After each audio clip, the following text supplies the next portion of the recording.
Halo Sobat Muda, perkenalkan nama saya Frater Wilbrod Aditya Yudhistira. Saya calon imam misionaris Xaverian, saat ini tengah menjalani teologi di Parma, Italia. Teman-teman, saya mau berbicara mengenai pentingnya membaca kitab suci.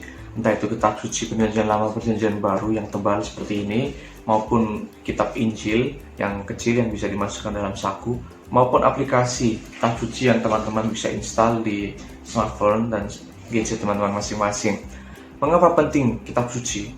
Perlu kita ketahui bahwa kitab suci bukan hanya sekedar tulisan sejarah, bukan hanya sekedar buku yang kita baca seperti buku-buku lainnya, tetapi benar-benar bahwa kitab suci itu adalah sabda Tuhan yang berbicara kepada kita melalui para nabi, melalui pengalaman bangsa Israel, melalui pengalaman para rasul yang lalu mereka tuliskan menjadi kitab Injil, melalui surat-surat Paulus, segala macam kitab yang akhirnya menjadi kitab suci, satu kesatuan.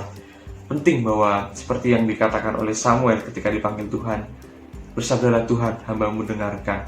Jadi kita percaya bahwa Tuhan yang berbicara sendiri melalui para nabi, melalui pengalaman iman yang dituliskan dalam kitab suci.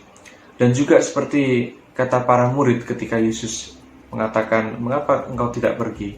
Lalu Petrus mengatakan, mengapa aku harus pergi kalau perkataanmu adalah sabda yang hidup dan kekal.